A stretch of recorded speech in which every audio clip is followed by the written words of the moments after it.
So let's talk about pie. Pie's fantastic, right? Among desserts, pie is awesome. You can have it all sorts of ways. Cream pies with coconut or lemon and meringue. You can have strawberry or cherry, whatever's in season. This beauty from the local bakery is mixed berry, and I'm excited at some point to get to taste this pie. The thing about pie, though, is that there's only so much to go around, and if you've got a lot of people and you want to share one pie, more people means everybody gets less pie, right? That's just basic math, right? This is why circle charts are called pie charts, because the wedges of different sizes remind you of how you cut up a piece of pie. If just one person is going to eat a pie, I don't advise that, but man, that's a lot of pie. That'll last you a while, or you can have one very, very indulgent afternoon snack. If you got two people, all of a sudden the line has to cut down the middle, and you get two pieces. Still, ridiculously large for two people. At some point, the pieces get more manageable, what we're accustomed to. 6 people, oh, that cuts nicely. You cut down the middle, and thirds, and then you get 6 pieces. If there's 8 people, okay, I can do that math again. You cut it down the middle, you cut it into quarters, and then each of those quarters is in half. Each time the pie pieces get a little bit smaller. Everybody gets to enjoy some pie, but the pieces get smaller and smaller and smaller. Now, if we're talking small group, if this is just your family or a few friends you have over for a summer backyard picnic or something, that's fine. 6 people, 7 people, 8 people, that's fine. If there's a slice left over for tomorrow, that's fine. But if everybody starts inviting a friend, if now 8 becomes 16, well, trying to cut this pie into 16 pieces, you can do the math. 1, 2, 3, 4, that gets you 8 pieces, then each one into little tiny slivers. Everybody's getting less and less and less pie. Which means if you were already at the table, if you were the guy who was staring at the pie when it was just you, and now you're looking at, I'm just going to get this tiny little wedge of a piece, you start feeling kind of bitter and envious and suspicious of all those other people coming around to get some pie. You're thinking, if more people come, I get less pie, less for me, and maybe the whole pie for me is too much, but certainly I should get a normal-sized piece. And if you start inviting other people and more people start gathering, and now we've got a big old crowd of people, the pie only cuts so many ways, and eventually I'm not going to get enough for me, and nobody's going to have enough, right? So the more and more and more people you have, maybe you can give a little crumb to everybody, but at some point that feels like that's just not right. Like, I want to get to enjoy a piece of pie, right? Some things in life are like this. Some things are like pie.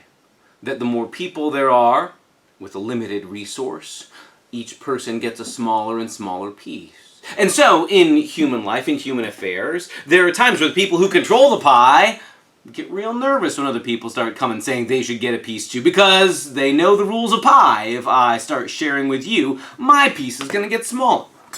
And if I'm the one with a knife, I don't want to have to do that. I don't want to have to part with my pie. And it's not just desserts, of course, and it's not just pie. You can do it with cakes or a quart of ice cream or whatever, or resources that are more valuable even. You know, we play this game about natural resources.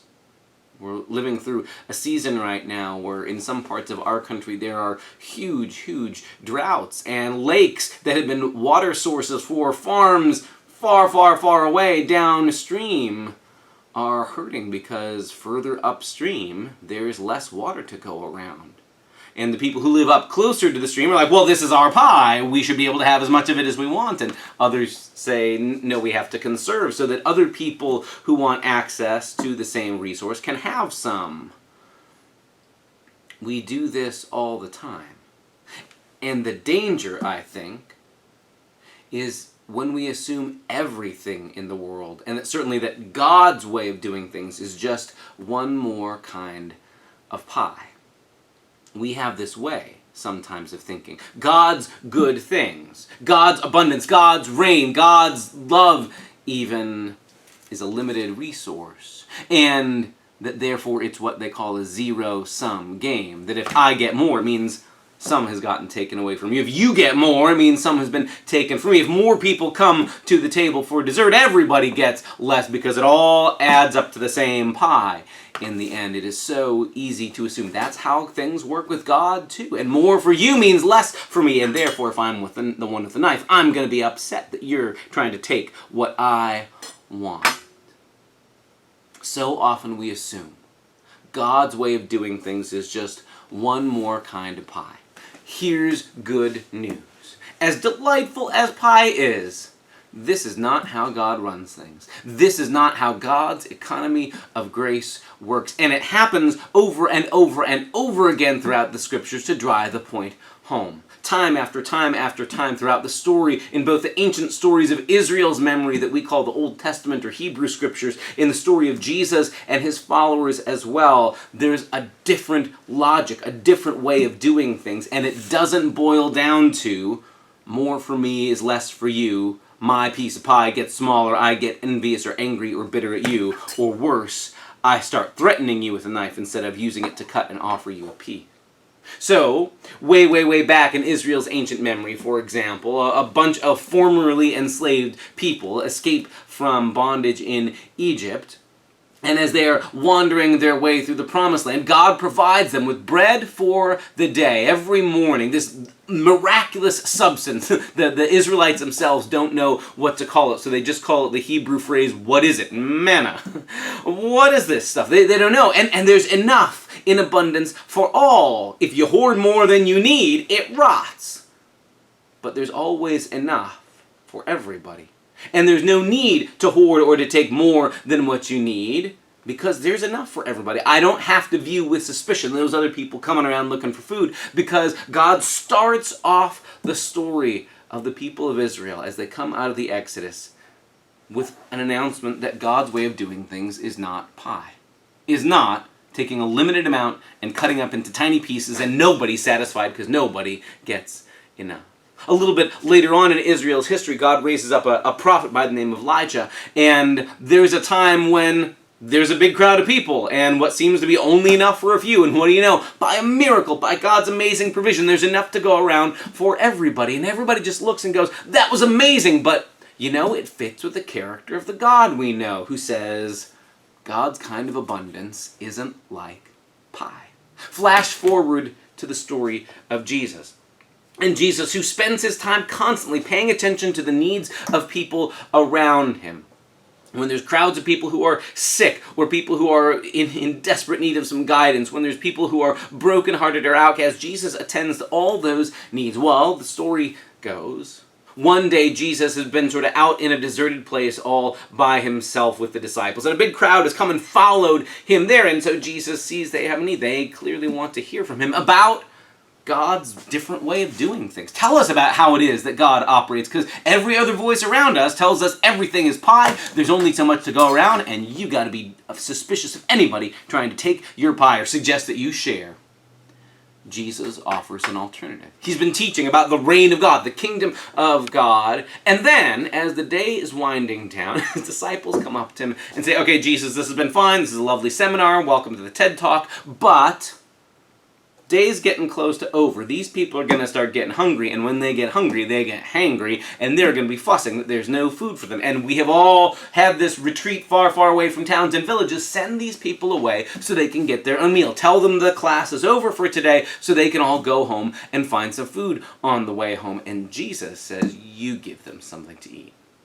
And they go, that's a very nice sentiment, Jesus. We don't have anything. And they eventually find this kid in the crowd who had happened to bring along his lunch, 5 little barley loaves and 2 fish. Remember, as the story begins, nobody was planning for this seminar. Nobody was planning on, let's go to the class Jesus is going to teach. The way the story unfolds, the crowd sees Jesus and his disciples trying to get away for a retreat by themselves, and they follow Jesus on foot. So they haven't thought, let's all pack up a lunch. They're just, hey, Jesus looks like he's going to land over there on the shore. Let's go over there and find him and see if he'll help us. They haven't brought stuff along for the day, except this kid happens to have brought along 5 crumbly little barley loaves. This is like the lowest quality bread you get in that community. And 2 little fish. And they present it to Jesus, who takes the bread and blesses the bread, gives thanks, breaks the bread, and then gives it to his disciples and says, you pass this out to everybody. Does the same with the fish. And something amazing happens, something miraculous happens, and something happens that defies the old logic of pie. Right? If you have a crowd of people, and the Gospels all tell it that there's at least 5,000 people there. They say 5,000 men at least, and there's women and children too. Who knows? Are whole families going there?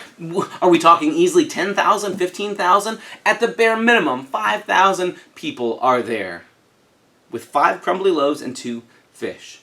The logic of pie says everybody gets, I don't know, like 1 crumb of barley, maybe a whiff of a piece of a fillet of that fish. I mean, we're not talking about a big old salmon fillet. We're not talking about, a giant fish. We're talking 2 little sardine-sized fish. And it goes enough to feed the crowd. And the gospel writers are insistent. Nobody feels like, I just got a taste, that's all. I'm still hungry, but I'm going to say I ate enough. Everybody has enough to be filled, to be satisfied. And there's still leftovers. There's still abundant. 12 baskets full of broken pieces left over for whomever can eat them. Pass those along on your way home to your friends and neighbors. It won't keep till tomorrow. We haven't invented refrigeration yet, so this isn't going to last for several days for you to hoard. Pass it along. Friends and neighbors, everybody gets to eat in the reign of God, which means the way Jesus does things is different. Not everything is limited to the rules of pie. There are some things, important things in life, that cut differently. So maybe, we could say, some things in this life are different, that even with one cut, you end up with more than you thought was possible. Maybe love is like that. And with only one cut, there's abundance. There's more than you thought was possible.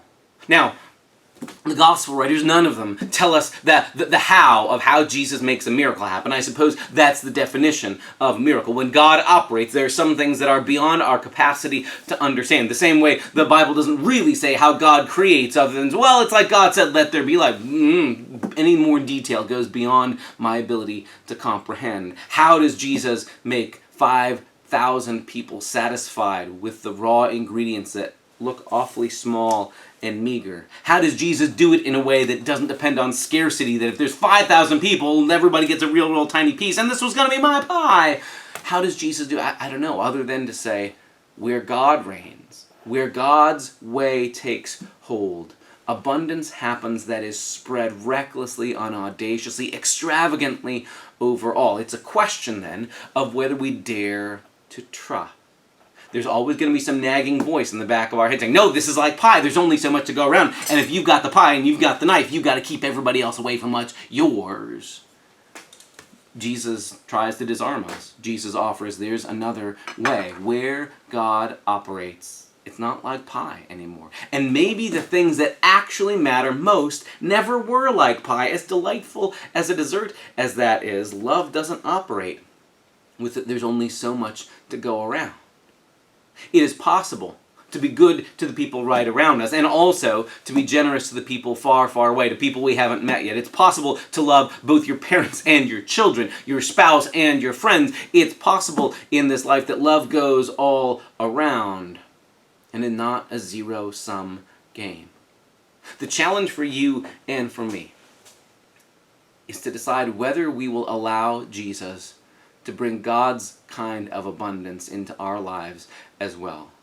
I don't mean to suggest that like a magic spell, like you stick a pie in your refrigerator, pray a prayer, and open it up and there's 10 pies, but to say, could we dare to live our lives with the open-handed trust, both of generosity. When I'm the kid who's got 5 barley loaves and 2 fish, okay, I'll share it and I'll trust that God is able to provide abundance all around, and also empty hands to receive when I'm the one in need. To say all of us are one beggar telling another beggar where to find bread, like the old line goes. The question for us today is whether, over against all the other voices that insist everything is a limited supply and we've got to defend what's ours and keep other people from taking it, or whether we will dare to listen to the voice of Jesus, who insists that where God reigns, it ain't pie. Love doesn't work like pie. Love doesn't have to cut into smaller and smaller pieces. There's abundance all around. The goodness of the reign of God doesn't cut into smaller and smaller pieces. There's abundance all around. Even if we can't predict or dissect how that's going to work, the question is whether we will trust that Jesus will operate the same way for us as well. Dear sisters and brothers, gather with us this weekend as we hear again the story of how Jesus provides enough to satisfaction for all and offers an alternative to the angry voices of suspicion that want to keep the pie for ourselves. See you on Sunday.